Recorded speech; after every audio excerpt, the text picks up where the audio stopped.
So I'm gonna go over to classwork, and for the B group, you've got this is the lesson you've got to do on Monday. Okay, and it should be pretty straightforward. You simply go through, watch the videos, take notes, and you're going to complete a graph. And this is the graph. I might have mentioned this in your class when we're talking about graphs and tables. Most of the graphs that we do, in fact, all the graphs we do that are lab graphs, are always going to have an independent variable. And so in that case, you always put the independent variable on the horizontal axis, the dependent variable on the vertical axis, and you write the titles so that it reflects how the independent variable is affecting the dependent variable. You write it in the form, the effect of, plug in the independent variable, on, plug in a dependent variable. So all those things that are required for a graph are there. Now, what I've done here for this, you have two choices on how you go about doing this graph. You can do it on graph paper, and I can even give you a copy of the graph paper before you leave. Well, that's not it. Sorry. You don't need that right now. There's the graph paper you need. You can print that out and do your graph by hand on there, okay? Or you can do it electronically using this, okay? So, Google has been good about updating things periodically. So up until last year, in order for students to turn in work on a Google Doc, they had to create their own copy. Now Google allows me, or has provided a way for me to make copies for everybody of Google Docs. But Google hasn't created a way for me to provide copies of all other things they do in Google. One of the things they haven't given me the opportunity to do, make copies of for you automatically, is this Google Drawings, okay? But if you want to do your graph electronically and turn it in electronically, you can do that. So I want to show you how to do that. Now, right now, I'm signed in as a student, and you can see it says view only up here, and I can't edit this graph. I can only look at it. So what I need to do is go File, make a copy, and just like when the system automatically makes copies for you, you're going to put your first name and last name on the front. So I'm going to put my first and last name on here. Oh, I was. Go back and fix it again.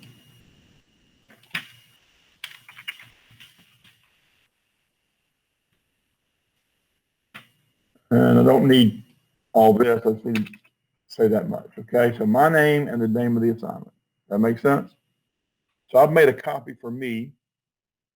All right. And then I can go about creating the band of stability. All right. So for a graph, we need to have a title. So we go up here and choose text box and put in text box with a title.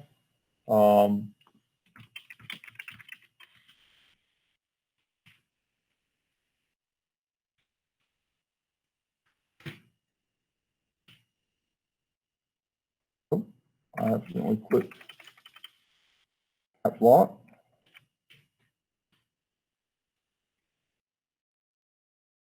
That kind of sort of fits above the graph. If I wanted to make the lettering a little smaller, I just click right here and say I want to choose, say, 12-point font instead of the 14 that was the default.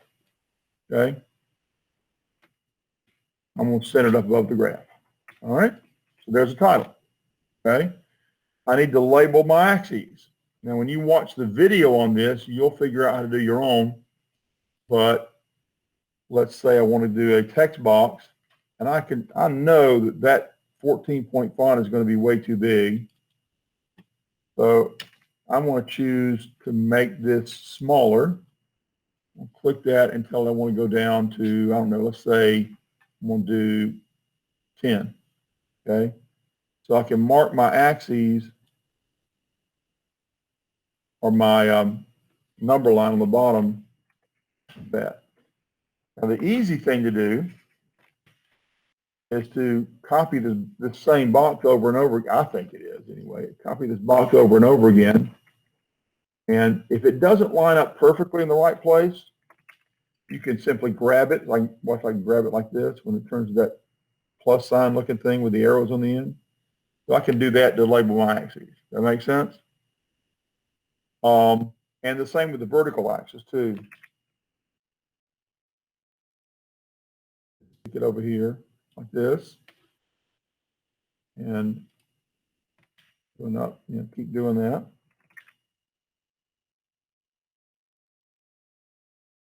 And label the axis. Once you figure out what the axis, how the axis should be labeled, you can do that. All right. If I want to put in my axis label, again, I just need a text box.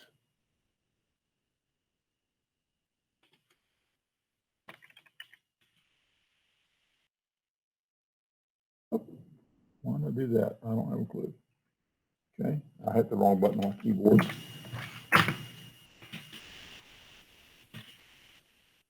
And that's probably way too big. The lettering's too big, so let's take and make that down to 11. Not that 11 is necessarily the best one. You choose what works. Okay. So I'm going to put that on this axis down here. And if I wanted to put another axis label on the vertical axis, I could just copy that and change it.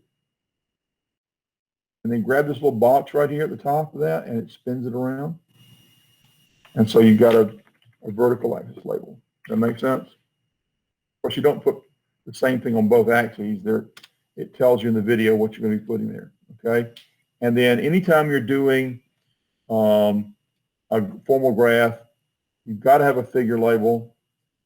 And I probably don't need size 14 font, so let's make that down to 11 again. And you're going to put a figure 1 period, and then you're going to tell me 3 things: what's in the graph, why it's important, and what the pattern is. That makes sense? Okay.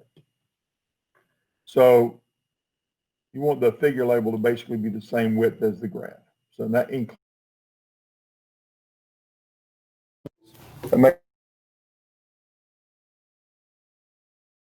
one of the, how do you put things on the graph? Well, one of the things you're going to need to do is put lines on here.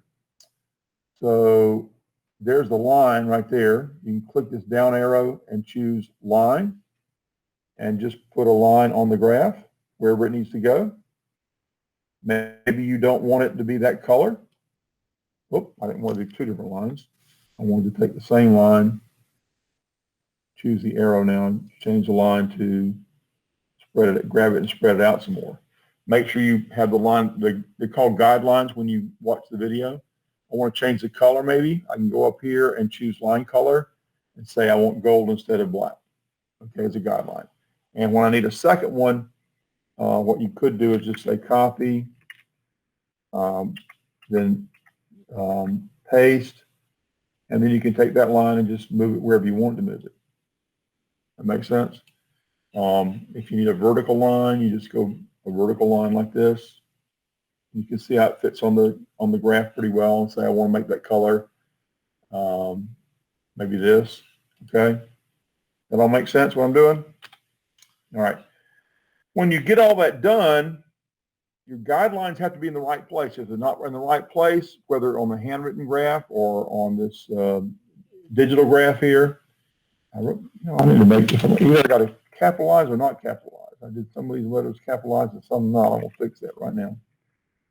You can either make all these like a sentence, the first word capitalized and the others not, or you can capitalize the word just like you do with other titles. If I need to scribble in, and that's what you're going to have to do with this. With this graph, you got to scribble in the shape of this band. Okay, so what you do is you click right here, and you can choose. I don't know if curve will work. You can use scribble though.